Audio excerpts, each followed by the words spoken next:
hello! Mega love shoutout po sa inyong lahat. Magluluto po tayo guys. So, 4 na Bisaya na itlog guys. Ang ano natin, i-fried natin guys. At ito po yung mga ilalagay ko guys. Kamatis, onion leaves, at saka Japanese celery. At ito pang ano guys is garlic.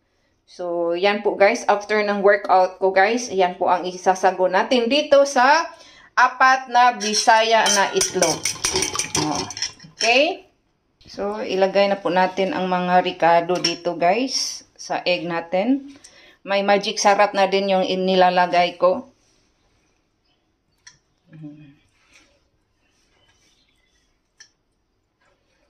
So, yan.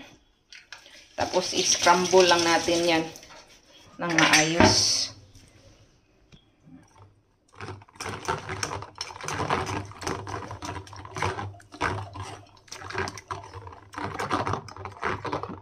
Isa lang guys ha, para maayos ko. Okay, ano ko na siya. Na-scramble ko na siya ng maayos mga langga. Okay. So, ito naman guys, nilagyan ko na po siya ng olive oil. So, mainit na po yung oil natin guys. Umuusok-usok na, mas maganda. Para hindi masyadong mag-ano yung egg natin.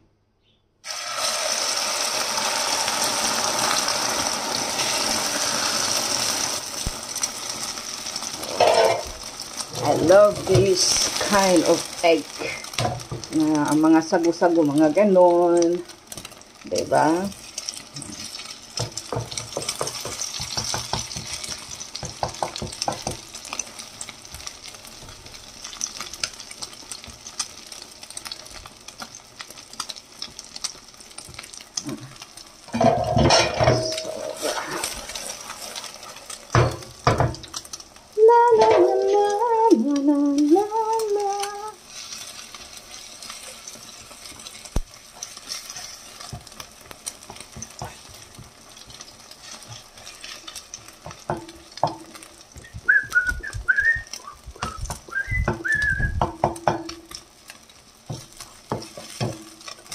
Ganon.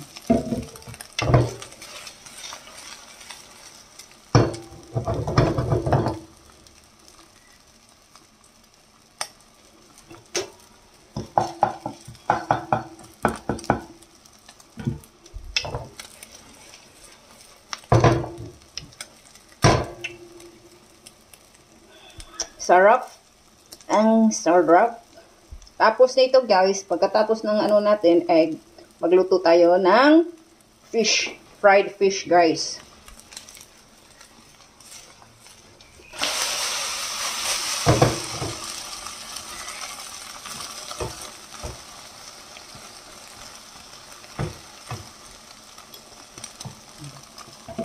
Ganon lang kabilis. Lutuin lang natin siya ng maayos. Namit kayo ng atong egg guys.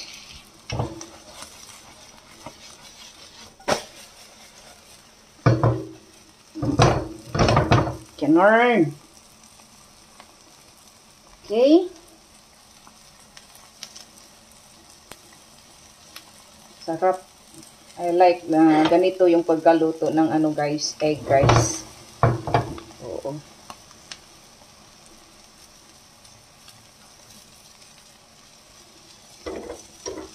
So, okay na po yan. Transfer na po natin dito sa ating plato. Ganon. So, magluluto na naman tayo ng fried fish. So, ito po yung mga fish natin guys. Oo. Lagyan na po natin siya ng pangpalasa guys. Ayan. Lagyan natin siya ng magic sarap. At saka turmeric powder. O luyang dilaw powder. Sarap.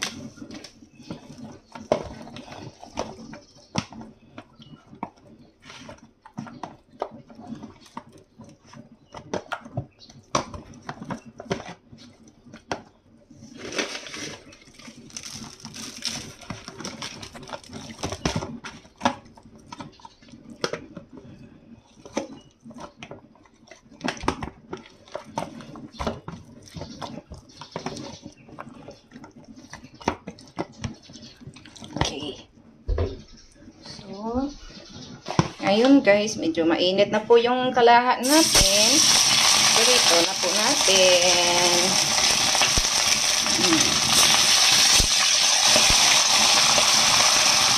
Ganun lang kasimple guys.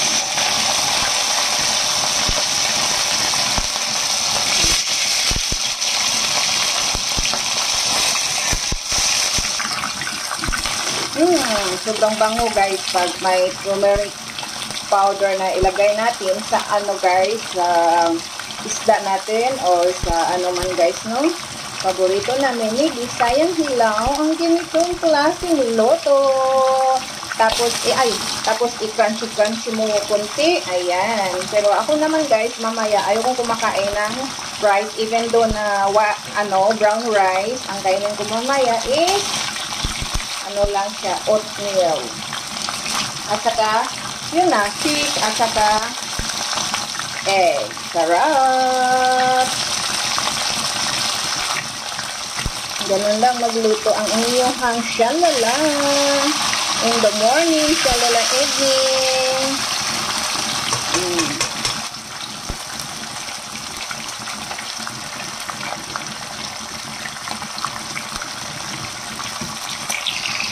Dito din yung ano namin, very cute na rice cooker kasi dalawa lang naman kami. Bisayang Hilaw, ayan, kumukulo-kulo na po yung ano natin kasi tagaraling lang namin ni Bisayang Hilaw sa gym guys. Oo. Diba? So, mas masarap yung ano, mainit-init pa yung kakainin ni Bisayang Hilaw. Nagda-diet na rin si Bisayang Hilaw guys kasi malaki na siya. Diba? Tapos, ayaw na niyang ganon. Mabawas-bawasan man lang yung timbang daw niya. Okay. So, back tayo dito sa ano, sa fried fish natin na may turmeric. Ayan po siya guys. O, diba? Ang sarap. Sobrang sarap ang ano, fried fish.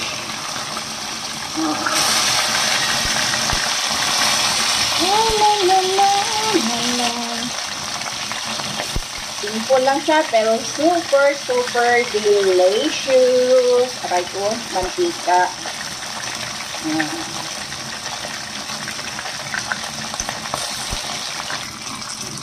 Okay, ayan.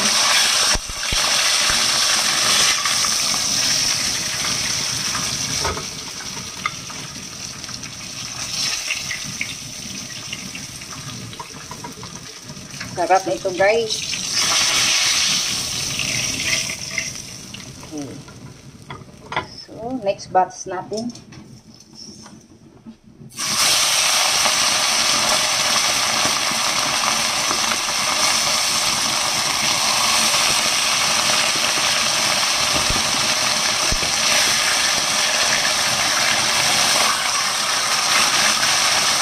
After this one guys, ligo na tayo. Tapos, kain na!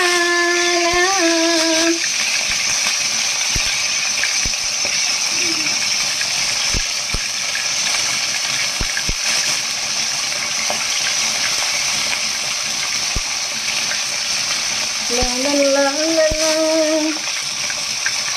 La la la la la la.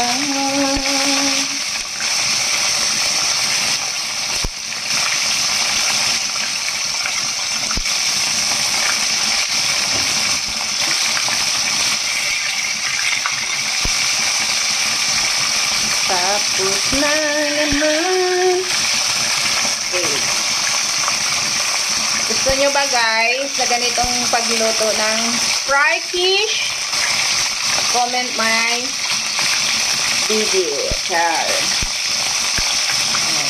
Madali lang guys. Sobrang madali lang po talaga ang pagluto. Pero ako, ayaw kong maniwala guys. Maraming mga nagsabi, ay hindi ako marunong magluto. Hindi ako maniwala ng gano'n guys na hindi marunong magluto.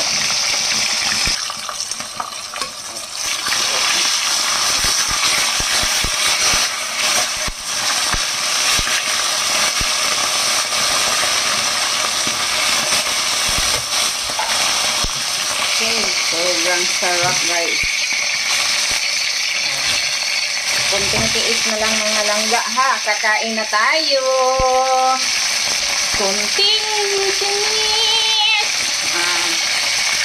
Ganon. Shout out pala sa lahat ng mga followers ko dyan. Maraming salamat po sa inyong lahat. Sa inyong walang sawang pag-suporta. Kang Shalala. Thank you so much sa walang sawang pagmamahal at pagsuporta. Don't forget to like and subscribe po para updated po kayo sa lahat ng mga activities ko. Gala man, loto man, iyakan man, o sadness man. Charot. Thank you guys! Maraming salamat! So, konting TS na lang. So, ayan na po. Dahan na po ang ating pag-fried fish natin mga langga. So, silipat na po natin itong fish natin. Okay. Lalo na. Okay. Dito.